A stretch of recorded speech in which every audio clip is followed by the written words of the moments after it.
Quando a gente fala de problemas de sala de guerra, de war room, quando a gente fala... toda essa esfera de ITSM, ela é muito bem amarrada. Ele desenvolve na máquina dele, depois ele transfere esse código para VDI e aí lá dentro ele tem os processos. Só que aí o cara já está com um código na máquina dele que ele não deveria ter. Enquanto a galera tá na sala de guerra tá tentando quente, achar o problema, cara, tem um mundo de interessados naquele ambiente que está fora do ar querendo saber. Sim. Quando volta? Já tem previsão? Quando volta? Eu tenho um olhar muito especial para a CMDB, né? Porque ele vai trazer muita informação para várias áreas e vários segmentos dentro da cozinha da TI. Muito bem, meus amigos do PPT Não Compile, estamos aqui para mais um episódio, comecinho de 26, terceiro episódio do ano. Janeiro já quase foi pros caralhos já, né? Caramba, passa muito rápido, né? Boa. E hoje nós vamos falar sobre um assunto que ficou nas sombras por muito tempo, né? Mas que é tão importante quanto todos os outros assuntos que a gente trata aqui, que é sobre a operação da tecnologia, né? Como é que funciona a nossa cozinha de TI? Enquanto você está aí trabalhando, desenvolvendo, você que é de produto, você é arquiteto, você é desenvolvedor, você está desenvolvendo e trabalhando para atender o negócio, mas tem times que estão trabalhando para que você possa trabalhar. É isso que a gente vai discutir aqui um pouquinho hoje sobre como isso funciona, os desafios e como isso acontece, né? E para falar sobre isso, eu estou aqui com dois profissionais que eu tenho um carinho imenso, eu estou muito feliz de estar com eles hoje aqui discutindo esse assunto comigo na mesa. Dois profissionais incríveis. Jane Alves, que manja tudo de ITSM, ITIL, e vai contar um pouquinho aqui pra gente de como é essa rotina. Dá um oi pra galera aí, Jane. Oi, pessoal. Muito prazer em estar aqui com o Wellington. Recebi esse convite, estou muito contente, grata com o Hermano também, pessoa querida.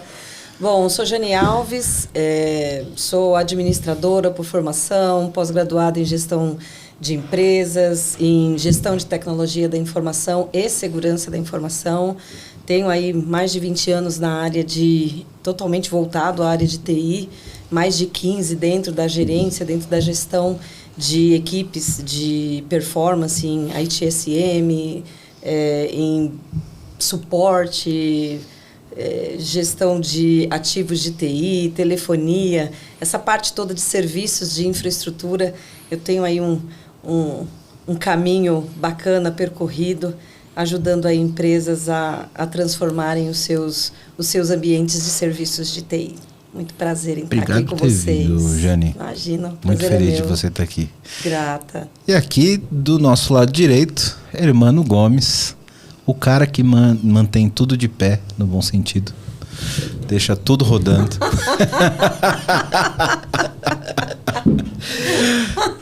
Fala aí, irmã. Prazer enorme estar aqui com você. Obrigado pelo convite, Wellington. Muito feliz de estar com a Jane aqui do meu lado também. Sim, sou Hermano Gomes, antes de mais nada, entusiasta total por tecnologia. Então, quando eu não estou trabalhando, estou consumindo de alguma forma tecnologia. Construí minha carreira a partir de uma formação básica em engenharia, mas... tu é engenheiro, não sei? Ele é engenheiro. Opa. Engenheiro eletrônico, formação básica. Parecia que você era engenheiro humano, engenheiro eletrônico. E aí eu, sim, construí minha carreira nos últimos 15 anos, não sou tão velho quanto a Jane aqui. Novinho. Um pouquinho mais.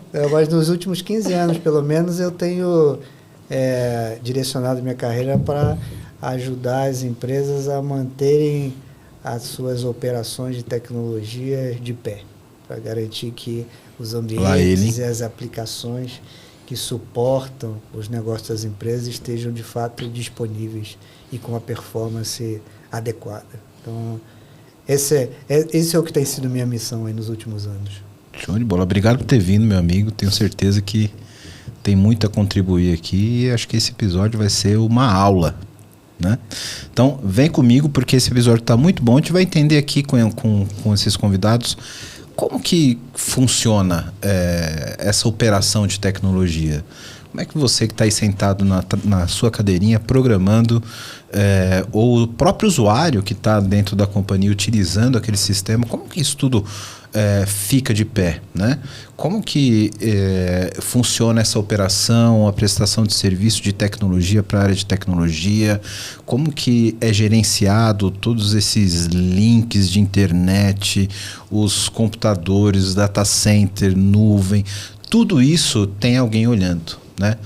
E para que você possa estar olhando para o negócio e desenvolvendo para o negócio. E é isso que a gente vai entender aqui com esses 2 megas profissionais, e eu tenho certeza que vai ser uma aula aqui pra gente.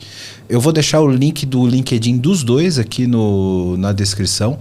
Então, se você ficou com alguma dúvida, ficou interessado em alguma coisa do que eles falaram aqui, quer aprofundar, quer entender um pouco melhor aí na sua companhia, etc., são 2 pessoas que estão disponíveis aqui no LinkedIn para que você possa trocar uma ideia, e eu tenho certeza que eles vão poder te ajudar.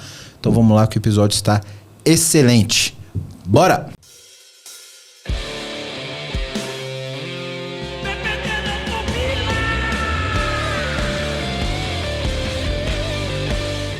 A gente já falou muito nesse podcast aqui sobre como a TI suporta o negócio, né?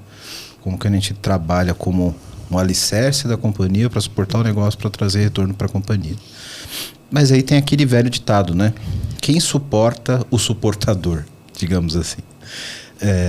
Existe toda uma equipe, existe toda uma estrutura que dá suporte para a própria TI. A TI precisa de computador, a TI precisa de infraestrutura, a TI precisa de internet, né? E hoje nós vamos falar aqui sobre como que isso funciona na prática. Como que isso é no dia a dia. A gente vai falar sobre ITIL, vamos falar sobre infraestrutura, e eu queria começar com a primeira pergunta para vocês. Jane, como que é lidar com o usuário da TI? Uau!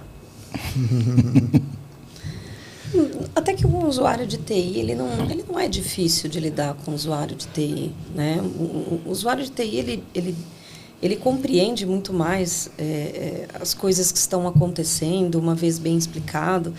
Eu acho que é um único pequeno impasse que pode ter aí no meio do caminho é quando tem projeto para entregar. Então, aí os processos, existe um grande desejo de pular processos para conseguir fazer as entregas. Mas, no geral, é um pouquinho mais fácil de lidar, né, do que o usuário de negócio, o usuário que tem um outro foco, não é o foco de TI, porque ele quer computador funcionando, ele quer sistema funcionando, ele quer a produtividade dele em ordem, e aí aceitar SLA, aceitar as regras é um pouquinho mais dolorido para quem está, doloroso para quem está na ponta. Mas quando a gente fala da própria TI, dentro da própria TI, eu acredito que você tem uma boa comunicação entre as áreas, salvo algumas exceções, os processos conseguem segurar bem. Eu tenho um ponto interessante aqui, para já começar a polemizar. Manda lá. Para isso que a gente está aqui, irmão. A gente se acostuma ou se acostumou a tratar ambientes de desenvolvimento, ambientes de QA, ambiente de homologação, como ambientes não produtivos, né? Sim. Volta e meia a gente fala, são ambientes não produtivos. Só que a pergunta é, não produtivo para quem, né, cara pálida? Então, para dentro da TI é uma produção. Então, quando um ambiente desses para, e aí está envolvido, né, na cozinha que é consumida pela TI, é como se um ambiente de produção para esse público tivesse parado. E aí, nesse momento, entregas são comprometidas, então aí o estresse é um pouco mais forte. Porque aí impacta a entrega da própria TI versus a entrega do negócio. Então, realmente é uma ponta polêmica. É uma visão muito boa, né, de ter, porque se o meu ambiente de produção ele está de frente para o usuário de negócio, o meu ambiente de desenvolvimento ele é produção para quem desenvolve. Exatamente. Né? Ele é uma produção dentro da TI. Esse é o ponto. Porque se parar, da mesma forma que o negócio para, se a produção para, se o desenvolvimento para, a TI para. A TI para. Né? E aí a gente tem que manter isso com algum SLA razoável, né? E o ponto é muito bom, né? Porque não posso simplesmente negligenciar o ambiente de QA, homologação ou desenvolvimento, porque ele tem que ter uma estabilidade mínima para a galera trabalhar, né? E o quanto as organizações estão preparadas para terem os seus ambientes de QA totalmente documentados e totalmente amparados, porque isso tem um custo, né? Para que não haja esse tipo de situação, né? Quando a gente fala de microinformática básica, a gente já conhece muito bem como funciona. Quando a gente está falando de sistemas, de desenvolvimento de sistemas, existe uma dor aí no meio do caminho, bem colocada. E aí envolve algumas disciplinas, né, que a gente tem que gerir bem, como gestão de configuração, o próprio catálogo de serviço para TI, para que eu tenha rastreabilidade do que está sendo feito, né? E aí eu queria que vocês explicassem um pouquinho melhor para quem está ouvindo a gente como que funciona isso. O que é o ITIL, né? E por que o cara precisa abrir um ticket para ele fazer alguma coisa? Ele não simplesmente pode mandar um Teams e alguém fazer para ele rapidão, como acontece, né? Vai rapidão para mim e faz isso daqui. Por que tem que ter essa rastreabilidade? Bate no ombro, né? Isso. Me ajuda aqui, pô. Quebra essa. Hoje em dia isso ainda acontece, né? Tem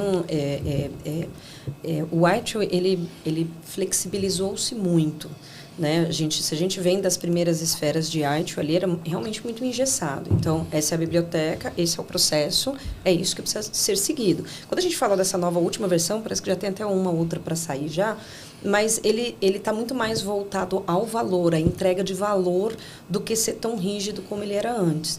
Mas é uma biblioteca que ela é usada e muito bem usada até hoje. Então, quando a gente fala de incidentes, quando a gente fala de problemas, de sala de guerra, de war room, quando a gente fala... toda essa esfera de ITSM, ela é muito bem amarrada, né? Então, a importância de você abrir um ticket... Primeiro que a gente precisa ter os indicadores. Sem indicadores, a TI não funciona, né? Não dá para trabalhar no achismo. Então, a gente precisa desses indicadores. Quem não mede, não controla. Exatamente, entendeu? Quem não é visto não é lembrado. Então, a gente precisa saber aonde estão os nossos problemas. Como que a gente sabe? Não é só pelo diz que empresas... isso pode até funcionar numa empresa pequenininha, mas quando a gente fala de empresas de médio a grande porte, não tem qualquer possibilidade de uma TI funcionar sem que você tenha registro, sem que você tenha indicadores. Então, quando a gente registra, quando a gente solicita ao colaborador que ele faça esse registro, cabe a nós, porque não é legal para um colaborador, ele não quer se desgastar respondendo todas aquelas perguntas, você precisa ter um catálogo de serviço muito amigável, né? Para que ele consiga facilmente encontrar... O que é um desafio, né? O que é um desafio. Isso é um super desafio. Até porque, quando a gente olha para dentro da cozinha de casa, você precisa de alguns investimentos, né? Você precisa de pessoas que tenham conhecimento para fazer, você precisa de empresas parceiras que façam da melhor maneira para você, e tudo isso precisa de um investimento. A gente sabe que realmente, dentro da cozinha da TI, algumas prioridades acabam não acontecendo, né?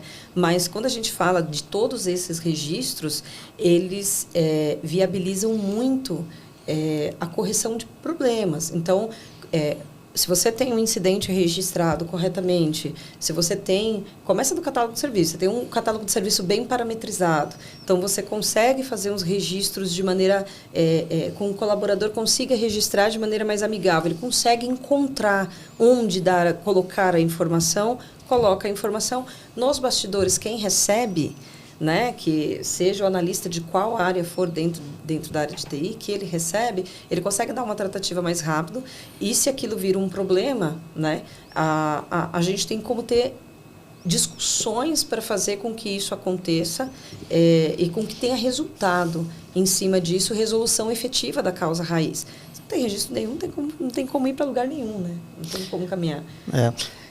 Assim, quando a gente está falando em registro de incidentes ou de solicitações, aquela impedância dos usuários, que algum tempo atrás existia, isso já está vencido porque as pessoas se acostumaram, sabe? Quando você liga para uma operadora de telefone celular para fazer uma solicitação ou para fazer uma reclamação, existe um protocolo que você precisa seguir para registrar formalmente o seu problema, até para que depois você consiga voltar para esse canal que você abriu uma solicitação e encontrar aquela sua solicitação numa base, né, de milhões de solicitações de outros usuários. Então, o registro, eu acho que já é algo que não incomoda tanto aos usuários. Acho que o que ainda incomoda aos usuários e a todos nós é ainda a forma não amigável como o catálogo de serviço é apresentado, né? Então, a navegação é ruim, é difícil você encontrar exatamente o tipo de chamado que você quer abrir para poder ter o seu problema ou a sua solicitação atendida de forma mais rápida e assertiva.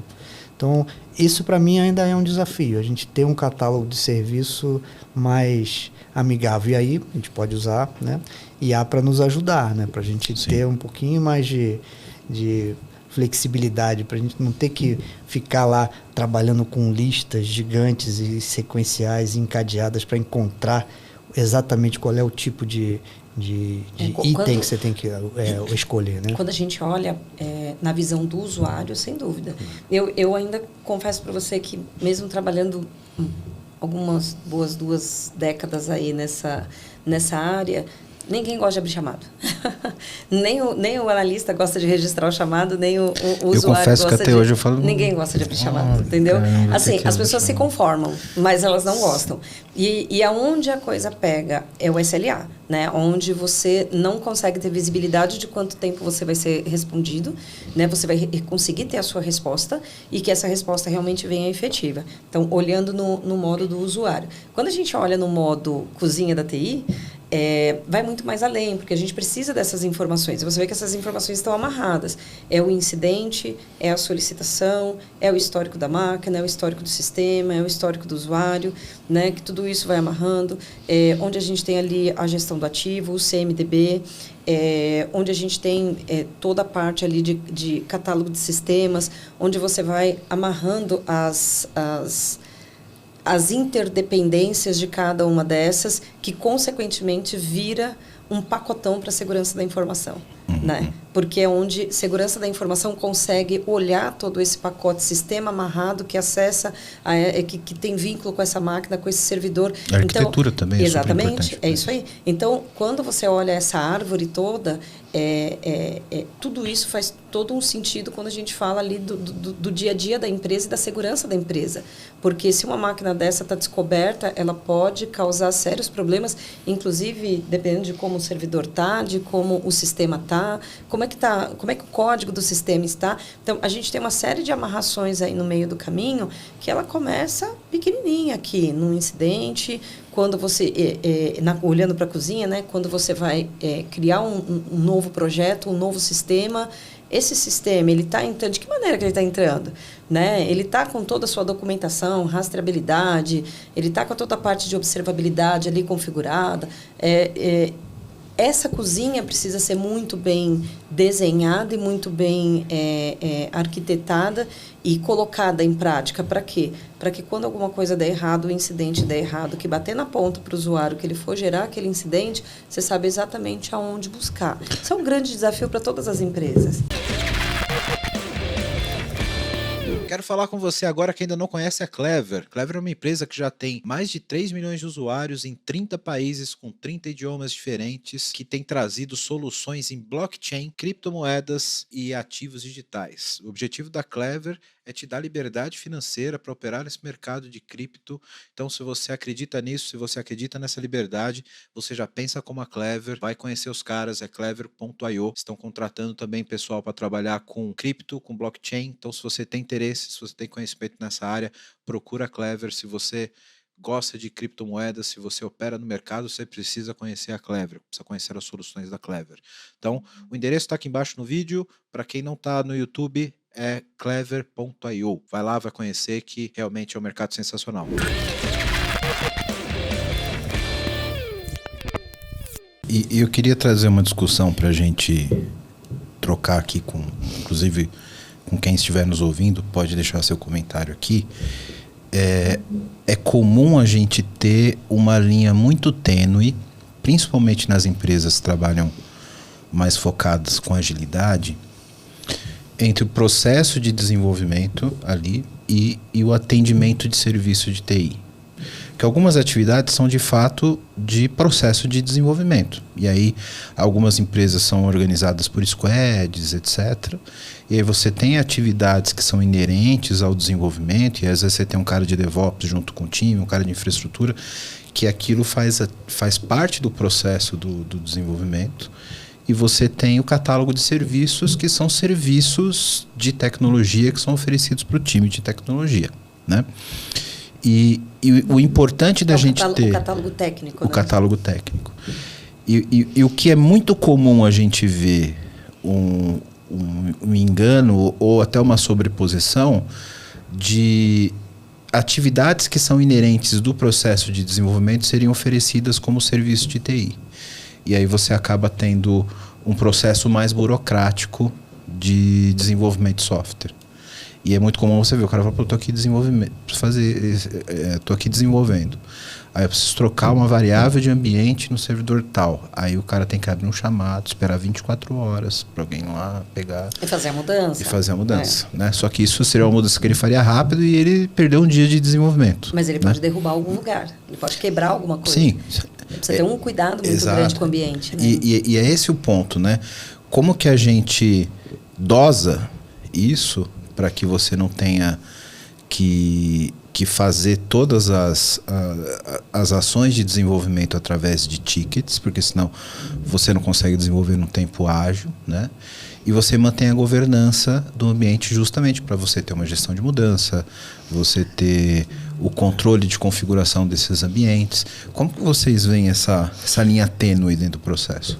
Eu vou dar 3 passos atrás, aí a gente chega no seu ponto, né? Voltando para o tema do ITIL, assim, a gente falou um pouquinho sobre abertura de chamado, catálogo de serviços, mas tem uma tríade no ITIL que é assim, super importante para dentro da TI e para a gente conseguir entregar soluções e produtos para o negócio. E a tríade envolve gestão de incidentes, críticos ou não, uma gestão de incidentes, gestão de problemas e gestão de mudanças, né?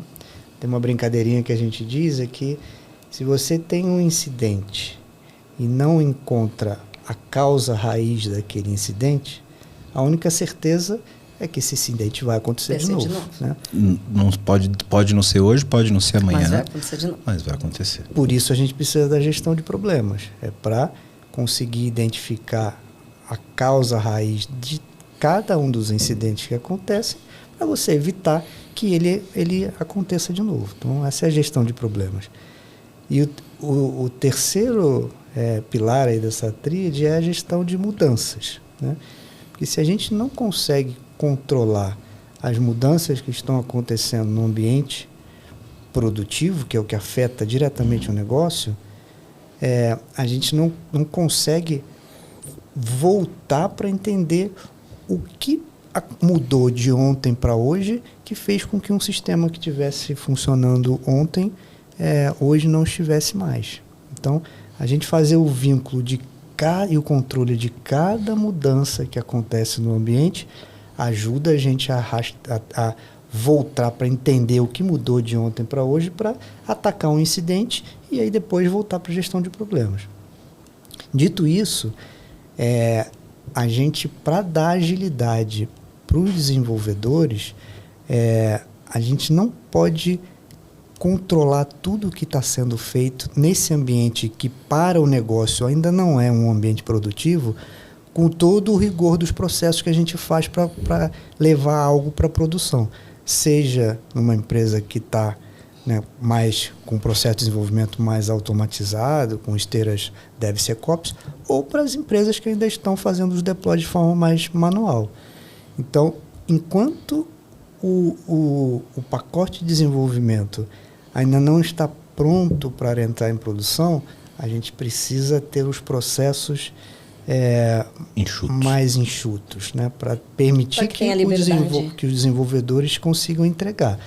Agora, os guarda-reios precisam estar bem setados para que a gente evite que um pacote suba para a produção sem esses controles que vão ajudar a gente a ter rastreabilidade, identificar o que mudou de ontem para hoje, e aí atacar o incidente e depois identificar o problema que gerou aquele incidente. Né? Caso dê ruim, né?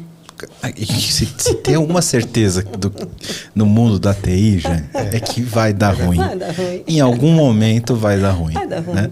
E, de fato, o ambiente de produção ele tem que ser hermético. Né? Ele tem que ser inviolável e tem que ser extremamente auditável, né? Para que você saiba exatamente cada movimento que foi realizado dentro do ambiente de produção. E é por isso que existe um pacote de entrega, né? Porque você acumula isso em desenvolvimento, registra aquilo que foi alterado durante o desenvolvimento, e é por isso que é importante registrar, inclusive, o que foi feito no desenvolvimento, para você saber o que alterou dentro do ambiente de produção.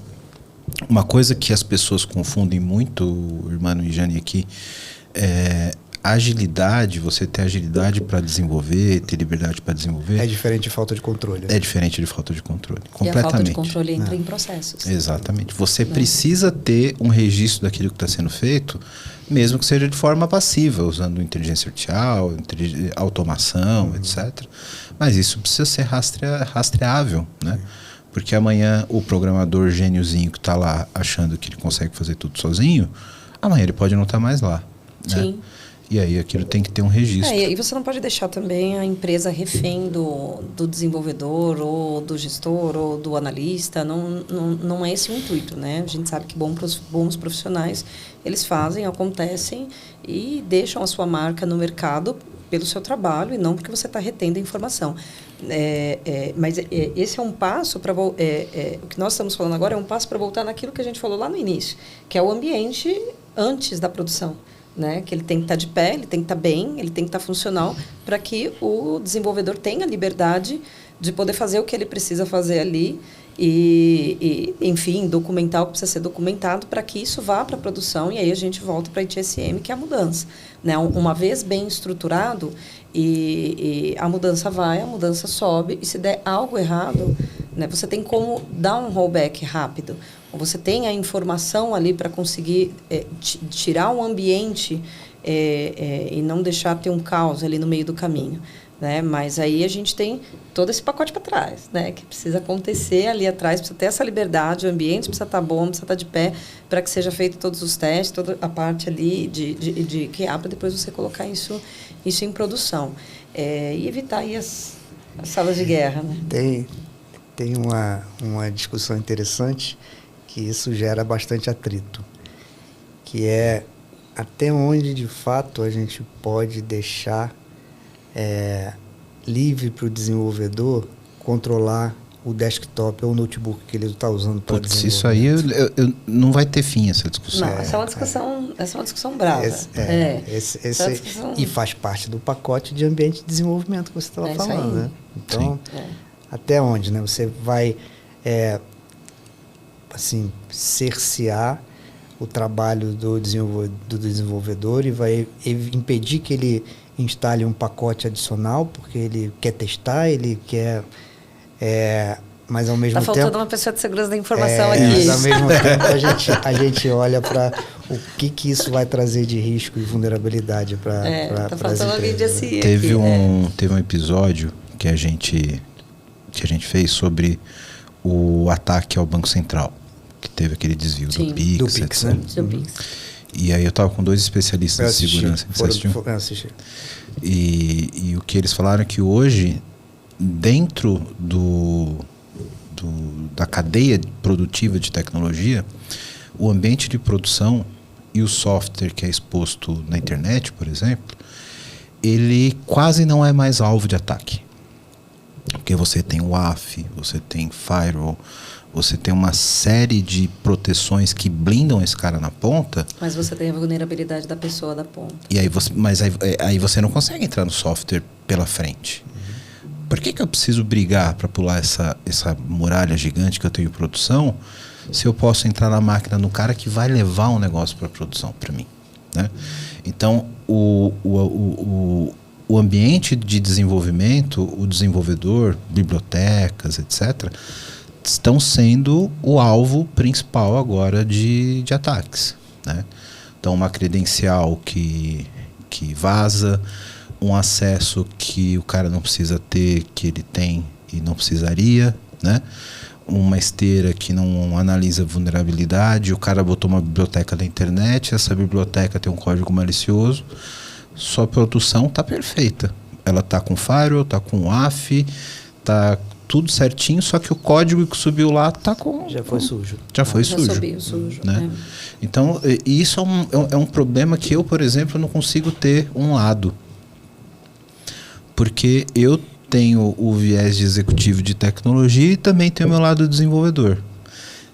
Para desenvolver, você precisa ter liberdade. Você precisa ter aquilo que te dá produtividade na mão, né?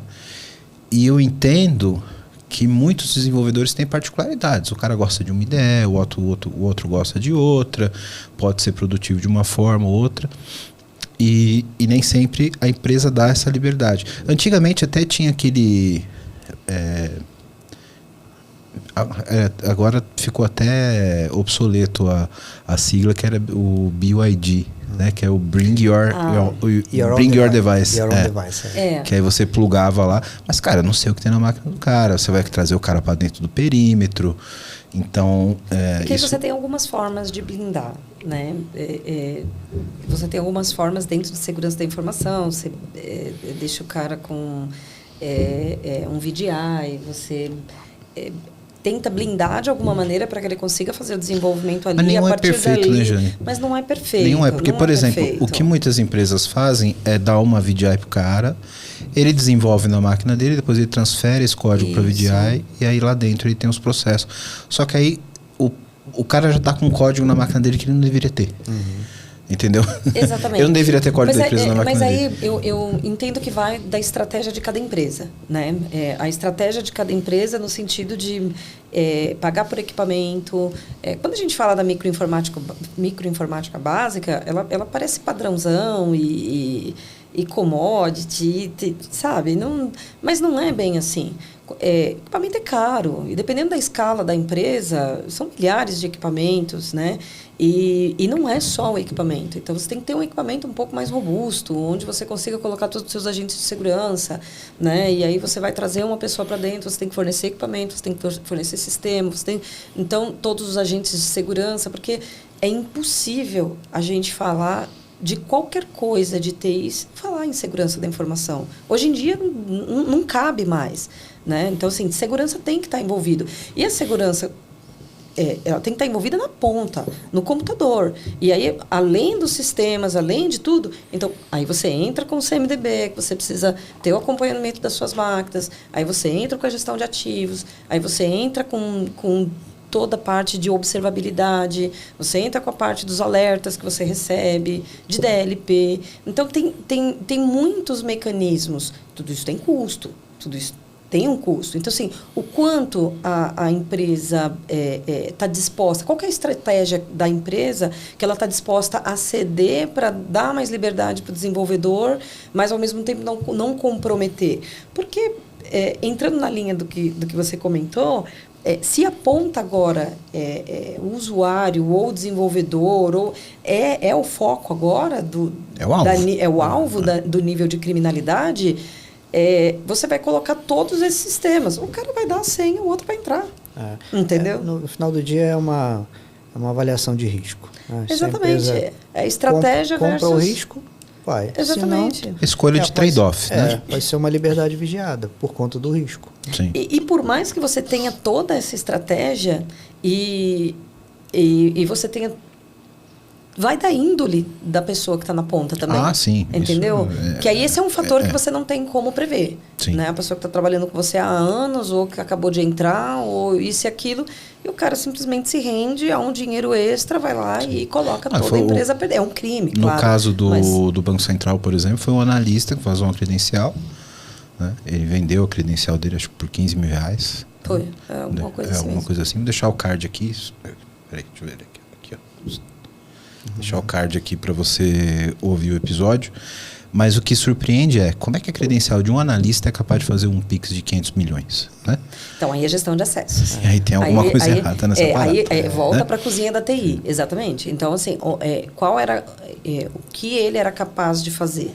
E aí a gestão de TI é a cozinha da TI total. É gestão de acessos, para você acompanhar quais são os acessos que estão sendo dados, qual é o nível de permissão para essa senha, né, para esse usuário. É o conceito do mínimo necessário, né? Então, gestão de acesso preconiza que você precisa ter o mínimo necessário para você fazer o seu trabalho. Nada mais, nem mais nada nem menos. Nem mais nem menos.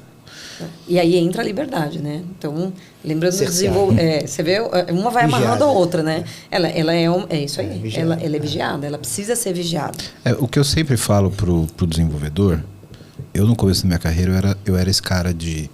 Porra, por que você não me dá acesso que eu resolvo isso agora, nessa produção? Me dá que eu resolvo, né? E você vai aprendendo com a experiência, vai aprendendo com o dia a dia que...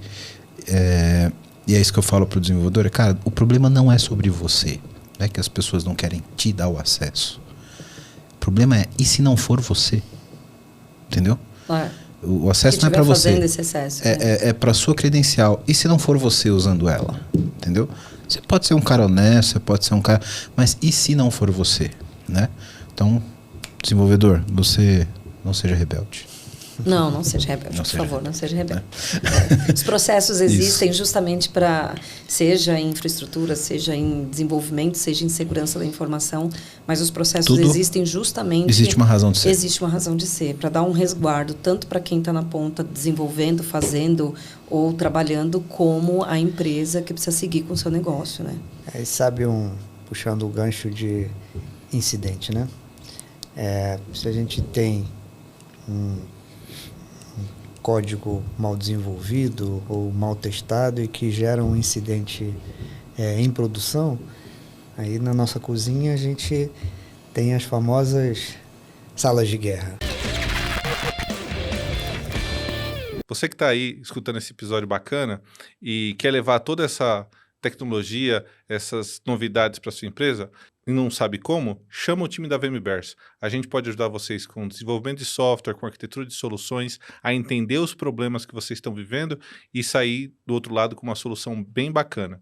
E se você está escutando o podcast para aprender coisas novas, faz o seguinte: manda um e-mail para a gente no peoplecare@vmbers.io e você pode fazer parte também do nosso grupo de talentos. Valeu!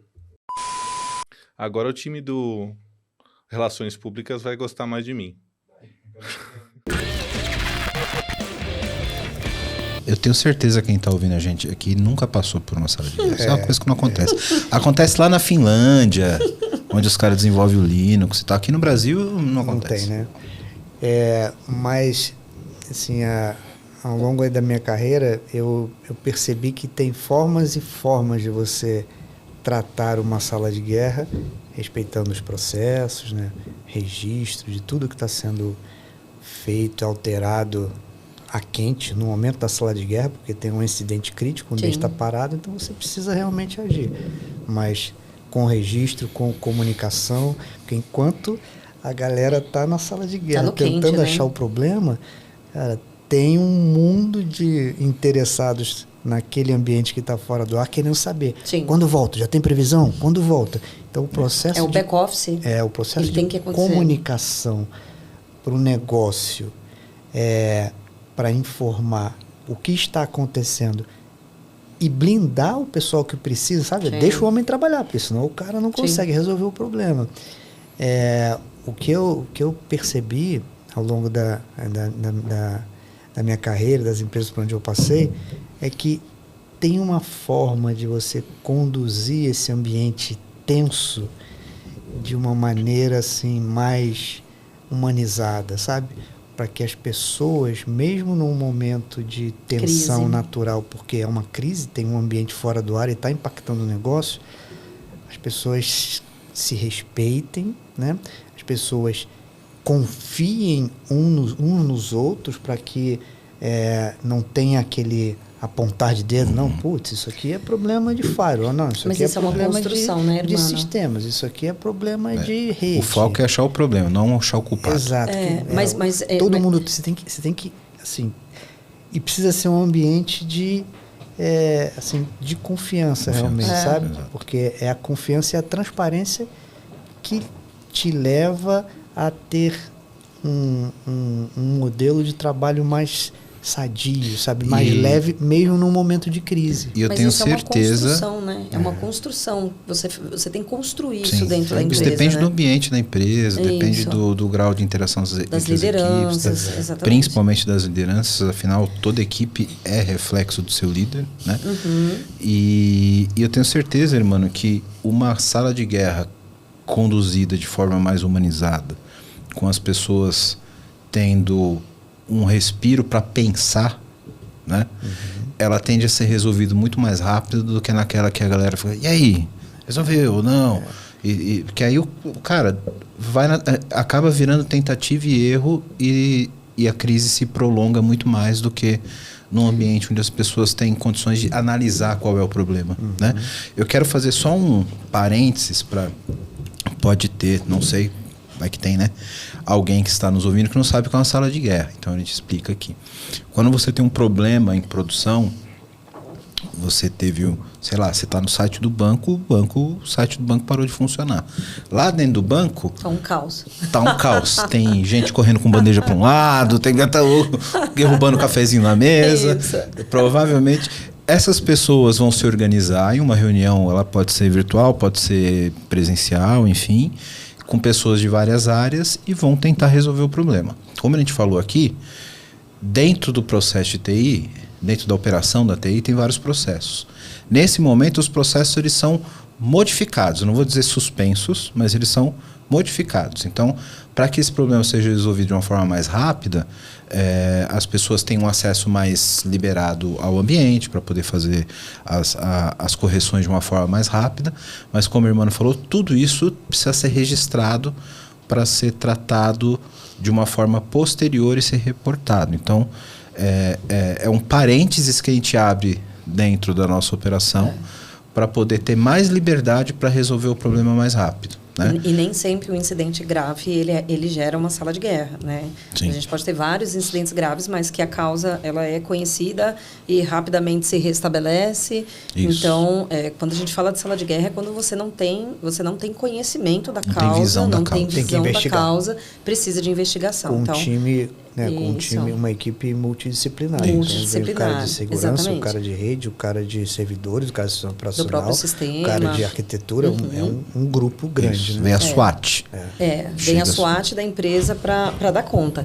E aí, quando eu digo que isso é construído, até pela minha experiência eu tive um diretor muito querido que um dia ele me perguntou, você assume aqui a gestão de mudanças? Aí eu falei, poxa, vou almoçar sozinha. Ele falou, eu almoço com você. Porque é onde a gente fala os nãos, né? Mas assim, voltando aqui para a sala de guerra, a gente... isso é uma construção. E aí esse back-office bacana que o Hermano comentou, que ele precisa existir, ele é muito importante que o gerente, o gestor de ITSM, de serviços, ele tenha esse olhar, né, de se comunicar com todas as demais áreas de TI. E a gente sabe que no começo, e a gente sabe que tem algumas rivalidades entre áreas ali, mas isso tudo precisa ser superado. Eu achava que era só lá na Finlândia também. Lá na no Finlândia Brasil todo tem mundo algumas, se dá bem. Lá na Finlândia tem alguns desconfortos, mas eu acho que é como você também colocou, vai muito reflexo da liderança. Mas uma vez que você consegue orquestrar tudo isso dentro de processos e fazer com que as pessoas sigam, vão sentindo o quanto é positivo esse back-office ali que está deixando o time trabalhar, o time pensar para poder colocar em prática, enquanto esse back-office está aqui dando as informações para as lideranças, dando informação para o negócio, correndo atrás do que tem que correr para que eles possam trabalhar. Então, isso faz realmente todo um sentido, mas é algo que você vai construindo no decorrer ali da construção dos processos e do engajamento dos líderes com as suas áreas. Você tem que perseguir um ambiente de confiança, né? E a confiança chega, dentre outras coisas, através da transparência. Então você precisa se sentir confortável e protegido o suficiente. E de pôr a mão na cabeça e falar. Para falar, fiz pessoal, merda, deu ruim. fui né? eu. Fui eu, Fui cara. eu aqui, testa aí de novo. Isso, né? Testa aí de exatamente. novo. Mas o que você fez? Putz, eu fiz durante uma mudança, porque às vezes também, né, na gestão de mudança a gente tem várias coisas acontecendo ao mesmo tempo e nem sempre Elas se encaixam. nem sempre a interferência de uma mudança em outra é bem mapeada. Sim. Essa interdependência ou interferência, Exato. né? Isso Então, é especialmente verdade em ambientes legados, né? Quando a gente tem arquiteturas mais modernas, que você tem assets menores, Sim. né, que são mais independentes, microserviços, bancos de dados mais isolados, etc., essa interferência tende a ser menor. mais fácil. Quando você tem grandes monolitos, né, operando... Esses são mais difíceis, exatamente. Muito aliás, mais complexo. é muito mais fácil você ter um problema de interdependência Sim. e concorrência nas mudanças justamente por causa disso. E geralmente são ambientes que você tem vários ambientes de teste, vários ambientes de QA, tá todo mundo dançando o seu próprio samba e depois vai tudo junto. E esses são os mais produção. difíceis de você ter documentação, né? Para você gerar os processos em cima deles. São muito mais complexos porque eles não tinham o hábito de nascer desta maneira. Então, você documentar tudo isso e você colocar isso tudo dentro, os monolíticos aí dentro de processos são mais difíceis, sem dúvida. Pouca gente sabe, mas o processo de criação do Agile, né, que é o amadurecimento do Agile, veio dessa dificuldade de gerenciar um asset só, né? Então você tinha várias pessoas com objetivos diferentes, em features diferentes, trabalhando dentro do mesmo asset, e aí tinha aquela concorrência. Eu preciso testar. Estou usando meio de homologação, vou ter que mudar a produção, mas aí vai... Aí isso foi gerando times menores, né? E aí cada time cuidando de uma feature ou de um produto isolado. E no final elas se conversam. E aí isso levou também à evolução da arquitetura técnica, Sim. que aí começou a levar a produtos menores, os microserviços, etc., que dá uma certa independência para o time e para o asset trabalhar, né? Então, essa evolução da tecnologia, da operação da tecnologia, né, em trabalhar em times menores, focados em produtos, em arquiteturas mais granulares, foi dessa necessidade da gente poder gerir melhor o ambiente do que gerir um grande monolito que tem concorrência para cima e para baixo, né? Concordo 100%. Mas é que tem disciplinas que acabam andando em paralelo e uma pode interferir diretamente com a outra, né? Que não nos ouça a AWS, né? Que estava com um problema que acabou gerando diversos impactos. Mas dentro das companhias, olhando para o mundão lá de on-premise, isso também acontece. Você pode ter uma mudança que é uma aplicação de uma atualização de feature em um determinado sistema, ao mesmo tempo que você está fazendo uma alteração de DNS que era simples, que não devia dar que não nenhum era para dar problema nenhum. nenhum. Exatamente. Mas você apertou o botão errado. E aí parou tudo. Putz, e agora? É o pacote que foi aplicado ou que outras mudanças estão acontecendo ali? Então era esse o ponto, sabe? Você tem coisas acontecendo em paralelo. Esse teu ponto é bem importante, Irmão. Eu queria que você explicasse um pouco melhor sobre isso. Porque boa parte do nosso público são de desenvolvedores, né? E o endereço da aplicação dele não nasce sozinho, né? Então, existem mudanças que a gente chama de IT for IT, né?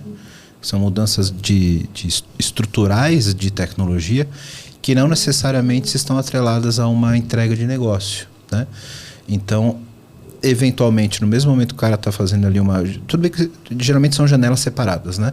Mas o cara está fazendo uma entrega de negócio, mas eu posso ter uma operação de infraestrutura que está atualizando o DNS, está atualizando regra de firewall, está aplicando patch, trabalhando com rota de rede, né? Então, fala um pouquinho mais sobre essa operação invisível que além de ser invisível para o negócio, às vezes é invisível para o cara que está desenvolvendo também, né? Assim, Wellington, a infraestrutura, por definição, é algo que é pouco visível para a maioria das pessoas das organizações, né? Você descobre que existe uma infraestrutura quando algo para, né? Porque no final do dia, ninguém lembra que existe uma infraestrutura, mas tudo passa pela infraestrutura. Sim. E aí a gente está falando de TI, mas a gente está falando de infraestruturas em geral, né? Ninguém lembra da Enel se a luz acende todo dia. Exato. O dia que ela não acende, aí você lembra. Ninguém lembra de uma rede de esgoto até que você passe pela rua e tenha um cheiro ruim porque tem um vazamento de esgoto ali. Então, por natureza, a infraestrutura é algo que assim, é conhecido dentro das organizações por poucos, né? Considerando isso como um fato, o que você precisa fazer é atuar na camada de TI para TI, causando o menor impacto possível para as demais áreas, inclusive as áreas afetadas dentro da própria TI.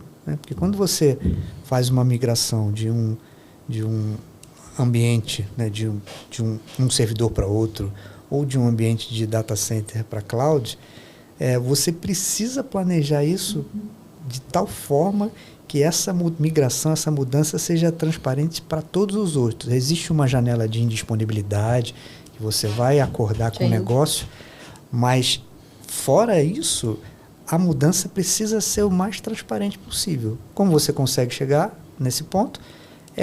Gastando, para cada minuto de execução, gastando 200 de planejamento. Quanto melhor você planeja essas ações mais críticas e que são invisíveis, menor é a possibilidade de você errar durante a execução e gerar um impacto que não estava previsto, né? Sim, é legal você falar disso porque é normal a gente lembrar da infraestrutura no momento da entrega também de valor para o negócio, né? Então preciso de um ambiente novo, preciso fazer um deploy, preciso criar uma nova aplicação e preciso de um banco de dados. Mas não chamem a infraestrutura no último minuto. Por favor. Por favor. Não, nem dá, né? Senão o cara não vai... Como é que ele vai trabalhar de Uber sem carro? Né? Não dá, né? Então... Preveja o ambiente. Preveja o ambiente. Não só desenvolva. Isso. E lembre-se que existe uma operação para manter isso rodando. Isso. Nem tudo é novo, né?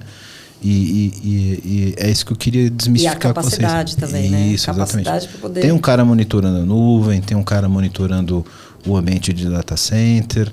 Tudo aquilo tem que se manter estável o suficiente para você fazer o deploy do seu código, cara. Olha que legal. E ser escalável, né? E ser escalável.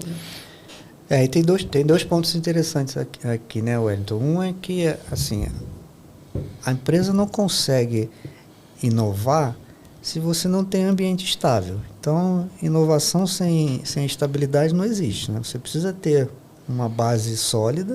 Você está construindo um prédio, a fundação tem que estar firme para você conseguir colocar os outros andares. Então, assim, você precisa perseguir estabilidade para você poder inovar, né? E outro ponto importante é que, assim, você precisa desenvolver, a Jane falou sobre isso já em 2 momentos aqui na nossa conversa, você precisa desenvolver formas de observar o ambiente que você tem, né? Então, para tudo que está funcionando no seu ambiente, você precisa desenvolver formas de monitorar para saber, né, para medir estabilidade, para medir performance, antes que a desgraça aconteça, né? Porque quando acontece, aí você vai olhar para o seu ambiente de monitoramento já com outro viés, para enxergar aonde está o problema, né? E não para ajudar a evitar, sabe? Então são 2 pontos. De forma reativa e não preventiva. Exato. Né? E por fim, tem um item assim, super importante quando você fala em ambientes, em planejamento de capacidade, que é esse momento da virada de chave de ambientes em data center para ambientes em cloud. Porque enquanto você está em ambiente data center, a empresa como um todo, inclusive o time de TI, se acostumou a enxergar o data center como um ambiente que tem capacidade infinita e sem custo adicional. Já está pago. Tá pago. E não tem limite. Né? Então, você quer storage? Tem storage. Você quer servidor? Tem servidor. Você quer rede? Tem rede. Então, data center acabou se tornando o sinônimo de algo que tem capacidade infinita e sem custo. Quando você olha para um cenário de cloud, é o contrário. Assim, tudo custa. A capacidade é infinita. Só que você Essa sim é infinita. Só que você Essa é muito infinita. você escala, e se esse auto scale realmente funcionar, você pode ter picos de custo aqui que, sim, vão sair completamente do controle do seu orçamento.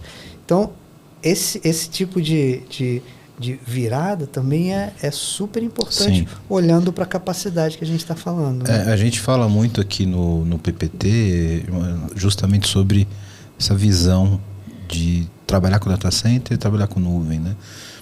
Porque, inclusive, isso reflete em como as pessoas desenvolvem, né? O problema de desenvolver para data center é que você pensa muito pouco em eficiência, porque bota mais uma blade aí, tá lá. Então você não pensa em resiliência, não pensa em tolerância à falha, né? Porque afinal tá lá, tá rodando, né? E quando você vai para a nuvem, recurso é dinheiro. Então seu código tem que estar otimizado, seu código tem que estar tolerante à falha, seu código tem que ser escalável para que você faça o bom uso do recurso da nuvem. E aí é sempre a questão que eu coloco. Por que você não pensa nisso também quando trabalha no ambiente on-premise? Né? Por que não trabalhar com essas boas práticas? Porque são boas práticas de software. Você relaxa quando você está trabalhando num ambiente que, em tese, já está com custo amortizado de CAPEX, porque eu tenho um monte de blade sobrando lá, e você não otimiza seu software. Amortizado por um período, né? Exatamente. Uma vida, né? Tem uma atualização tem um tempinho, a ser feita. Exato. Tá amortizado até a próxima facada chegar. Isso, né? Exato. Até a próxima refresh, né? Isso.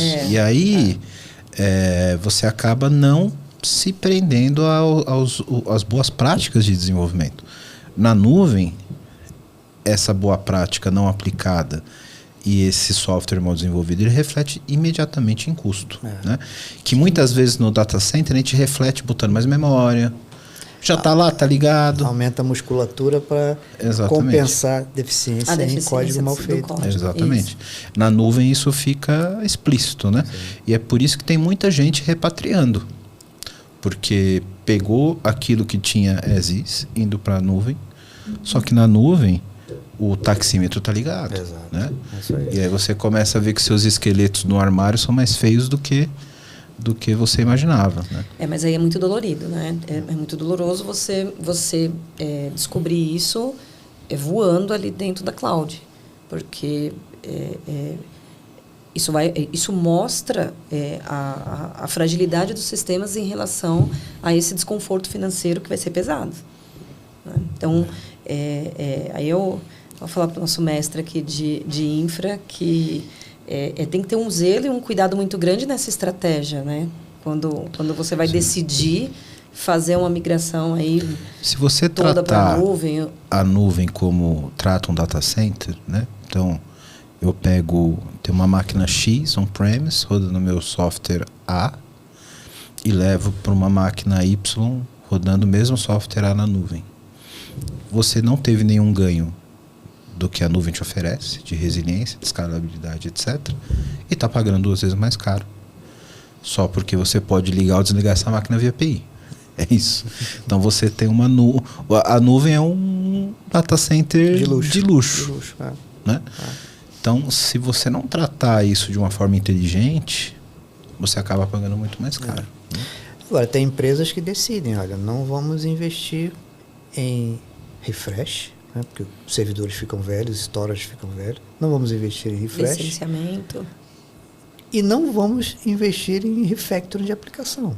Então, já estão assumindo que vão ter custos, né, altos. Não existe problema que você resolve sozinho. Exato. Né? Se eu não resolvo A, não resolvo B, eu vou ter problema no C. Beleza. Isso vai ser mais caro. E as empresas, eu acho que já estão entendendo que TI não é só o apoio, né? Não é um apoio. Agora, da maneira que as coisas estão acontecendo, que as tecnologias estão avançando, a TI ela é praticamente parte ali do processo completo do negócio. Então, ela tem que caminhar junto com a estratégia de negócio. E aí, isso tem uma conta, que é a conta que ninguém queria ver antes. É a conta de um refresh de equipamentos, é a conta de licenciamento, é uma conta, e não é uma conta baixa. Né? Não é uma conta baixa. Então, precisa se entender pela estratégia do negócio onde você quer aplicar o seu dinheiro. Vai ser numa nuvem? O que você vai ganhar com isso? Né? O que você vai ter de benefício com isso? Tem escalabilidade? Tem escalabilidade. Você tem segurança? Tem segurança. Você tem... o que você vai levar dessa conta toda? Isso é conta fecha, né? Essa conta fecha, né? Essa conta fecha vai facilitar a operação? Facilita muito a operação, sem dúvida nenhuma. Pegando esse ponto, irmão, a gente precisa deixar claro para as pessoas que empresas que têm data center tem um trabalho de operação de infraestrutura muito maior do que empresas que estão 100% na nuvem, né? Porque coisas que na nuvem acontecem magicamente, no data center não é tão simples assim, né? Mas não é magia, é tecnologia. Então, na nuvem tem alguém fazendo esse trabalho que te entrega algo pronto como um serviço. Né? Em data center é o seu time que tem que fazer. Então, você tem que pensar em cabeamento, você tem que pensar em instalação física de servidores, você tem que pensar em instalação física de storage. Então, toda essa camada de trabalho em infraestrutura mais física fica completamente transparente quando você está em um ambiente em nuvem. E aí só vai melhorando, né? Um DR, tem que lembrar do DR Você quer também. provisionar uma máquina? Putz, com alguns cliques você faz isso em nuvem. Data center, mesmo com as automações que você faça, as automações estão lá porque alguém fez, né? Alguém no seu time teve que fazer, né? Então é mais custoso. E é por isso que é um assunto que tem que ser discutido de uma forma mais menos superficial nas empresas, né? Porque quando a gente fala de custo de nuvem, nem sempre a gente leva o custo de operação em consideração também, né? Porque o ambiente on-premise ele tem um custo maior para ser mantido, né? Então, por mais que você tenha ali um CAPEX que vai se amortizando durante os anos, né? O que a gente chama de triângulo invertido, né? Você paga uma montanha de dinheiro, depois ele vai se reduzindo, mas você tem uma operação que, de acordo com a depreciação do CAPEX, a operação tende a ficar maior, porque tende a dar mais problema, mais manutenção, PET, etc. Né? Então não é uma conta simples de fazer. Né? Um DR, a gente estava comentando, um DR fica sob a sua responsabilidade, né? Você não tem... Não existe multizona em ambientes de data center, né? Você que faz o multizona acontecer. O multizona é de um rack para o outro. De um data center para o outro. De um data center para o outro. Né? Com as replicações que você mesmo montou, né? É isso aí. Então tem um trabalho que precisa ser feito ali, né? Aí volta para dentro da estratégia da organização, né? Onde vai ser o investimento, qual que é o risco, qual que é a escalabilidade, onde você quer, onde a conta paga e você quer deixar o seu ambiente.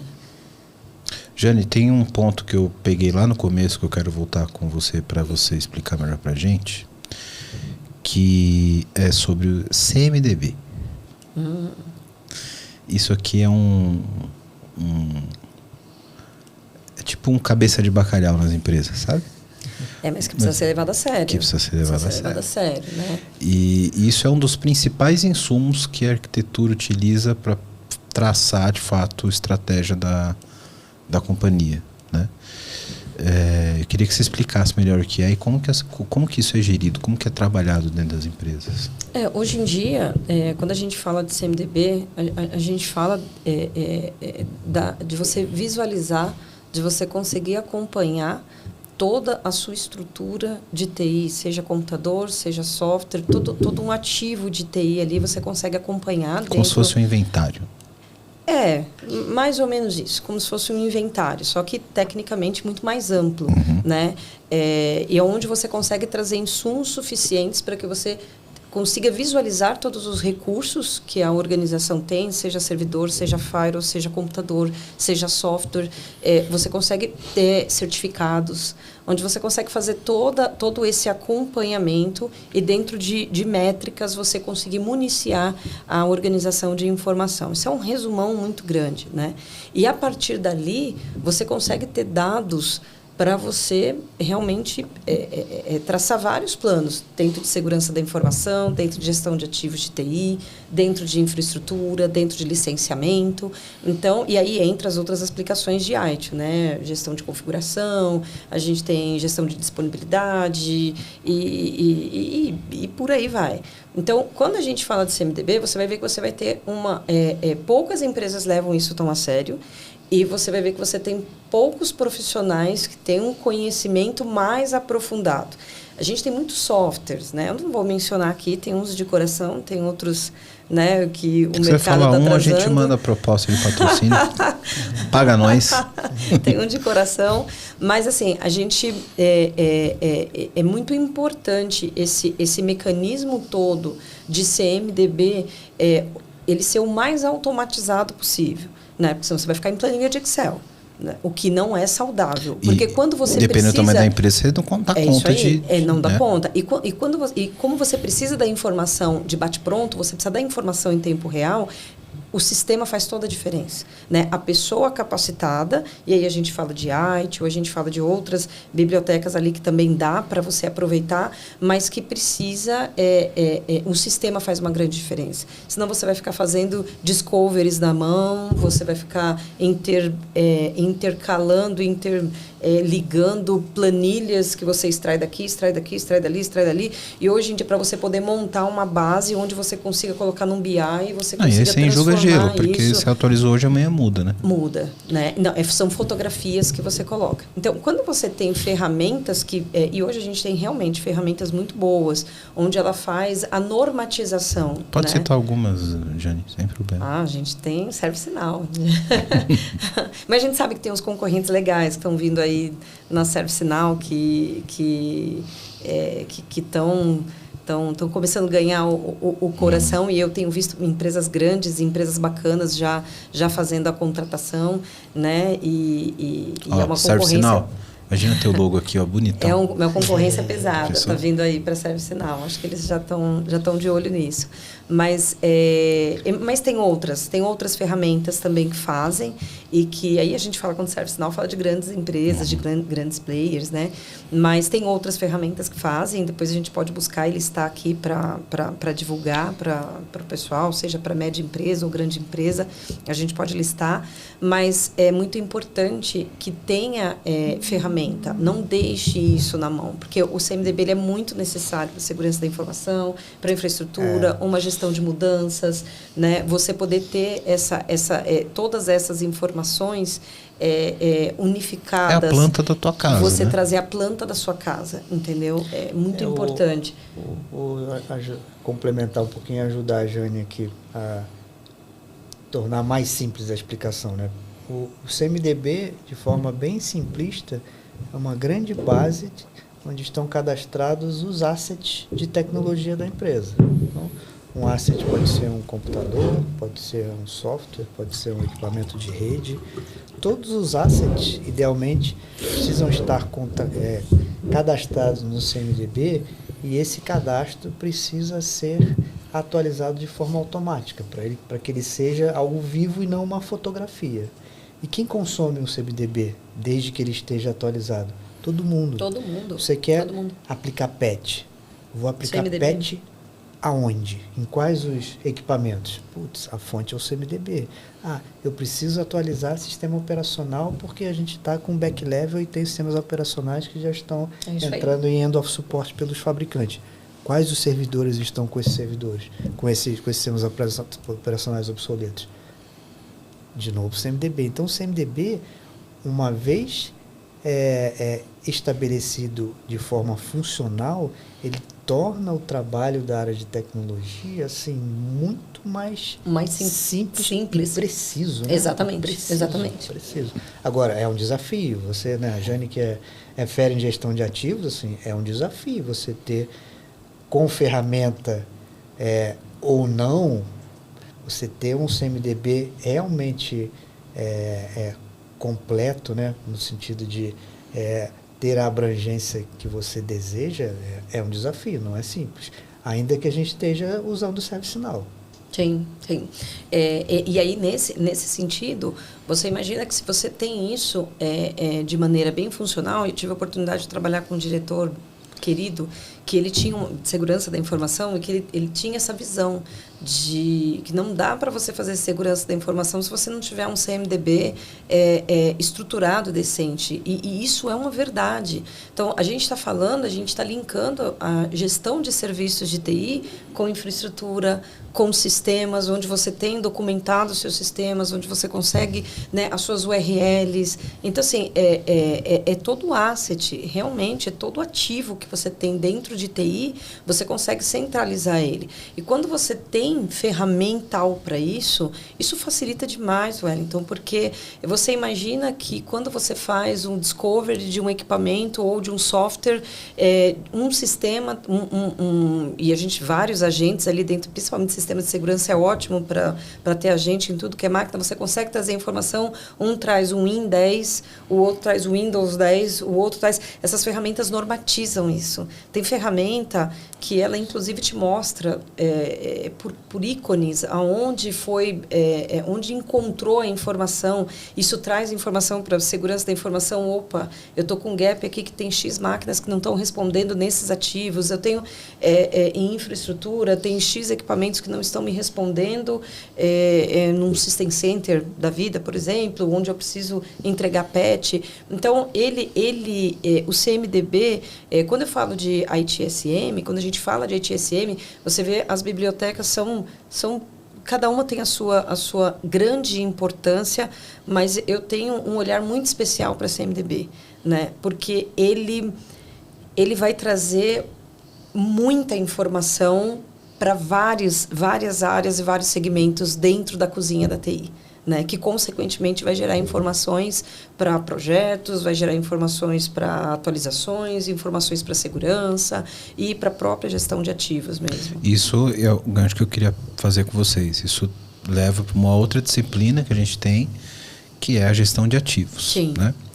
Em arquitetura corporativa, a gente tem também uma disciplina chamada de gestão de ativos, que tem é uma outra disciplina, claro, mas acho que o conceito pode ser semelhante, né?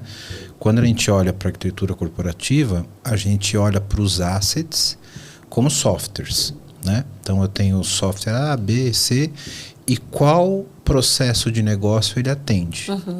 E aí eu vou fazer uma gestão desse ativo do ponto de vista da evolução dele como na linha do tempo, né? Então se ele já está depreciado, se ele precisa ser mantido e se ele vai ser mantido, quanto eu vou ter de investimento naquele software na linha do tempo, se ele tem que ser substituído, né? E até o tempo de amortização desse software na timeline da existência dele, né? Uhum. Enquanto ele continuar aderente a atender o negócio. Mas a gente está falando somente de software.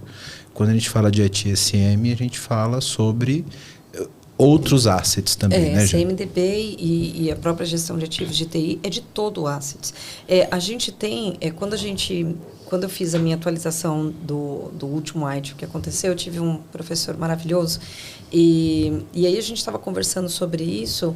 Se você for levar ao pé da letra, o analista, a pessoa, o ser humano, ele é um item de configuração, ele é um asset ali que você tem que levar em consideração. É que ninguém leva esse pé da letra, né? Mas quando você realmente lê a estrutura toda, por quê? Porque tem profissionais que você pode perder e ele vai fazer uma grande diferença. Ninguém é insubstituível, mas ele vai fazer uma grande diferença. Até a empresa se recompor ali de toda aquela experiência, então isso também é considerado como um ativo importante, né? Hoje, quando a gente fala só de software, só de hardware, certificados e, enfim, e essa parte toda que é asset, que ela precisa estar governada da maneira correta, mas a gente tem também, as pessoas também podem ser consideradas, né? E qual que é o risco? Né? E entra a gestão de risco. você olhar para todas essas informações e dessas informações você tirar quais são os riscos de você não fazer atualizações, quais são os riscos de você não ter a visibilidade adequada em tempo real ou em um curto espaço de tempo, né? Até porque você tem que tomar cuidado com discoveries para não impactar o dia a dia ali do usuário e, enfim, das ferramentas, mas tudo isso traz um ganho muito grande para a empresa, né? A gente, enfim, tem um conhecimento aí de empresas que passamos juntos, das dificuldades que aconteceram quando os problemas de CMDB começaram por falta de ferramental, por falta de investimento, o que aconteceu, né? Então, esse é um tema extremamente importante quando a gente fala de uma metodologia ágil. Sabe um outro exemplo bacana de processos que consomem o CMDB e sem um CMDB bem estruturado, esse processo fica muito prejudicado? É planejamento de capacidade. Sim. Né? Se você tem um CMDB bem estruturado, você consegue responder rapidamente perguntas que, para empresas muito grandes, principalmente com ambientes on-premises, passam a ser difíceis de serem respondidos com a agilidade necessária. Então, você tem dificuldade de responder, tá bom, mas quantos servidores em produção eu tenho hoje? Quantos servidores em desenvolvimento eu tenho hoje? Né? Então, o planejamento, porque eu preciso saber isso, porque embora assim, as empresas tenham se acostumado com a ideia de que o data center é algo que é uma entidade que tem capacidade infinita, isso não é verdade. Então, existe um trabalho de planejamento de capacidade que é muito forte para você garantir que dentro daquela capacidade que não é infinita, você está sempre pronto para atender a uma necessidade de negócio. E se você, ao longo do tempo, está percebendo que aquela sua capacidade está chegando perto do limite de esgotamento, como os processos de compras e entregas de equipamentos não são curtos, você tem que se antecipar para gerar uma nova capacidade para atender a demanda de negócio. E toda essa informação vem do CMDB. Então, o planejamento de capacidade também é um item, é um processo importante que consome informações dos CMDBs. Com o CMDB que não funciona bem, assim, o planejamento de capacidade fica super prejudicado, fica um processo bem manual, bem difícil de entregar a agilidade necessária. E nesse processo de gestão de ativos, Jane, também inclui ali a gestão do ferramental que a empresa utiliza como ferramenta de TI, né? Notebooks, desktops, etc. Tudo. E como que é gerir isso empresas que tem 3.000, 5.000 notebooks? E como que se faz um processo para garantir, primeiro, que isso esteja funcionando, segundo, que estejam com sistemas atualizados? Aí são amarrações, né? Em empresas grandes, dessa maneira, sistema. Não tem como fugir disso. Porque se não tem mecanismos automatizados para você ter a informação, volta para o CMDB. Né? O CMDB ele é muito próximo da gestão de ativos. Né? Quando a gente pensa em gestão de ativos, a gente pensa só no etiquetar equipamento, não vai além. Né? E quem municia a gestão de ativos é o CMDB. É o CMDB quem vai dar ali todo esse amparo, toda essa estrutura para que você consiga acompanhar. É claro que quando a gente fala de gestão de ativos, a gente vai para o físico também, né? Porque a gente tem situações onde você não vai... Onde tem IP, a gente consegue acompanhar, né? Então, se tem um IP lá, a gente consegue puxar para o sistema, faz o discovery e resolve. Mas a gente tem situações que a gente não precisa realmente estar fisicamente. Isso tudo a gente trabalha em processos, né? Processo de inventário, onde precisa ter um investimento também, que a gente sabe que a maioria das empresas tem uma dificuldade de despender entender ali o investimento para que tenha um inventário anual, para você acompanhar as máquinas ali anualmente, fazer um inventário físico daquilo que você tem ou daquilo que você precisa devolver dentro de algum outsourcing que você adquiriu, seja de computador, seja de impressoras. Então, tudo isso precisa ter ferramenta, precisa ter sistemas quando a gente fala de grandes empresas. De empresas menores, aí realmente você vai fisicamente falando dos equipamentos físicos e você consegue fazer todo esse acompanhamento. Então, o sistema é o melhor investimento para que você tenha a informação rápida e quando você não tem a informação, porque parou de responder, aí o processo é físico, aí você tem que ir fisicamente para entender o que está acontecendo. Isso inclui, por exemplo, gestão de patch, que você falou, né, irmão? Como é que eu garanto que o Zezinho, que está trabalhando lá na contabilidade, está com a última versão de atualização do Windows, de segurança, etc. Porque isso influi tanto o que eu tenho dentro do meu parque de servidores, né, quanto de desktop e notebooks, etc. Sim. O CMDB, ele precisa ser alimentado e retroalimentado, né? Então, isso pode acontecer a partir de soluções que trabalham com agente ou soluções sem agentes, a depender do tipo de asset que a gente está falando. Agora, sem essa base, né, que é a origem, a fonte da verdade para tudo que diz respeito aos ativos da empresa, a aplicação de patch, por exemplo, fica muito prejudicada, porque embora você tenha também sistemas como o System Center, que é o Intune, são sistemas que são preparados para você fazer distribuição de software e aplicação de patch, você precisa saber o que você vai aplicar onde, né? E essa informação, de novo, vem do CMDB. Né? Então, você tem uma gestão remota sobre esses endpoints, né? Sobre os devices que são geridos pela companhia, mas você precisa ter um mapa do que você aplicar e aonde aplicar. Né? Vamos pegar aqui um exemplo bem básico, mas que ilustra bem. Você precisa rodar um projeto de upgrade de sistema operacional de Windows 10 para Windows 11. Né? Tá bom. Você está falando de quantos equipamentos, aonde estão esses equipamentos e como é que eu vou medir o avanço desses upgrades? Essas informações precisam ir para o CMDB. Né? Não é o CMDB que vai executar o upgrade. A gente tem outras ferramentas, mas a base de informação... A bússola vem dele. Quando vem um questionamento, né, de como está o nosso projeto de upgrade de Windows 10 para Windows 11, quantas máquinas eu avancei, a melhor fonte é o CMDB. A informação precisa estar lá. E esse é o desafio, a gente garantir que tudo está indo para o CMDB, né? Independente da fonte original da informação, o destino precisa ser o CMDB. Vou fazer uma pergunta para vocês dois. Eu quero ver a resposta de cada um. Na opinião de vocês, o que é mais importante na nossa operação e qual o maior desafio para manter a operação da tecnologia funcionando numa companhia? Ladies first. Ixi, jogou a batata pra gente. Ligeiro, hein, irmão? Eu sigo na linha daquela tríade de pessoas, processos e ferramentas, né?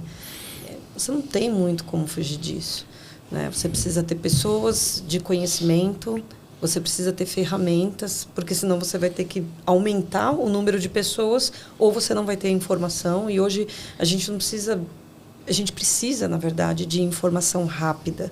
O mundo está acelerado. A gente precisa da informação rápida, principalmente falando em grandes corporações, em grandes clientes, em empresas de serviço que precisam dar resposta cada vez mais rápida para os seus clientes.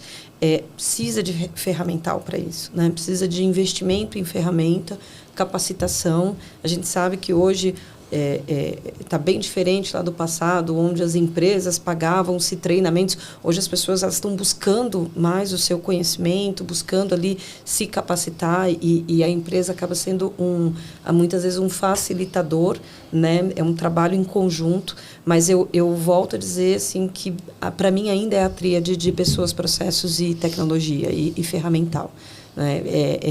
Esse sempre vai ser o grande desafio, porque se você tem ferramentas que aí entram em tudo que a gente falou aqui, amarrando tudo, né? Então, se você tem ferramentas que conseguem trazer, tudo bem que cada uma delas tem seu custo, né? Mas se você tem ferramentas que conseguem trazer as informações, você tem pessoas capacitadas para poder operar essas ferramentas, e você tem processos bem definidos, onde são aceitos e são bem executados, não tem como dar errado. Entendeu? Então, esse continua sendo o grande desafio, porque na grande maioria das situações, você tem um investimento nas pessoas, mas segura um pouco ali nas ferramentas. Ou os processos não são muitas vezes aceitos. Está burocratizando. Nem todo processo burocratiza. Né? Ele normatiza uma situação para que fique claro ali. E aí tem que ser de cima para baixo. Né? Porque quando tem as exceções viram regras, é um problema. Então, pessoas, processos e ferramenta. Né? Não vou nem falar tecnologia, porque a gente está dentro da cozinha da TI. Mas é ferramenta para a gente poder fazer a TI ser mais eficiente, ser mais robusta ali na entrega dos resultados. Hermanito. Complementar, mas pegando um viés assim bem diferente. Na minha visão, quando a gente fala em operações de tecnologia, o que a gente está buscando é disponibilidade. Então, a área de operações de tecnologia da empresa, ela tem como principal missão garantir que os ambientes e os sistemas estejam disponíveis. Sabe? Não é mais aceitável a gente tentar usar um recurso de tecnologia enquanto cliente e aquilo não está disponível. A depender do negócio, o cliente vai procurar aquele serviço em outro lugar que está com o ambiente disponível naquele momento. Então, quando eu penso em operações, a principal razão de ser, a principal missão que me vem à mente é garantir disponibilidade dos ambientes de tecnologia que entregam o negócio no final do dia que aquela empresa fornece para os seus clientes. Todo o resto é para manter a disponibilidade. Exatamente. Então, tudo que a gente falou aqui, no fim, é para manter o negócio funcionando, né, exatamente. Sim, manter o negócio de pé. É isso que importa e é o que traz resultado e que paga o salário de todo mundo, né? No fim, é isso. É isso aí. Eu acho que não teria um encerramento melhor para esse podcast do que esse resumo que a gente fez agora, né?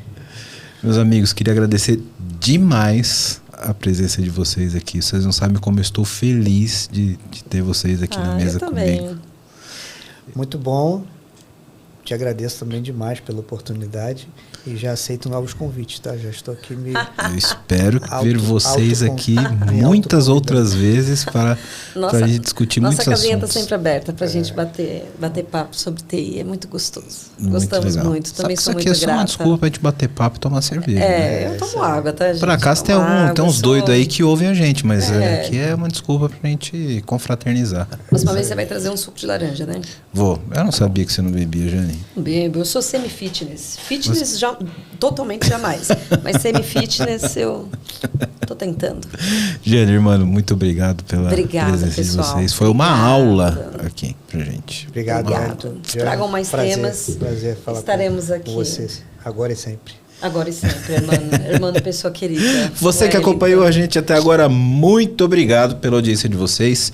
Se você gostou do papo, se você acha que a gente contribui para sua vida profissional, você pode contribuir também com o PPT no Compila, sendo membro do PPT no Compila. Vai lá no YouTube. Do lado do botãozinho de inscreva-se, você já vai estar inscrito, vai estar lá, seja membro.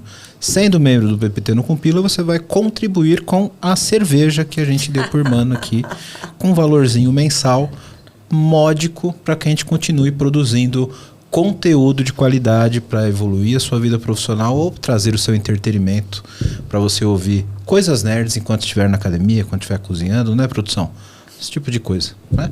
Se você não pode contribuir dessa forma, você já contribui demais compartilhando esse episódio, joga no Slack da empresa, joga no WhatsApp da família, onde mais, irmão? Sei lá. LinkedIn. No LinkedIn.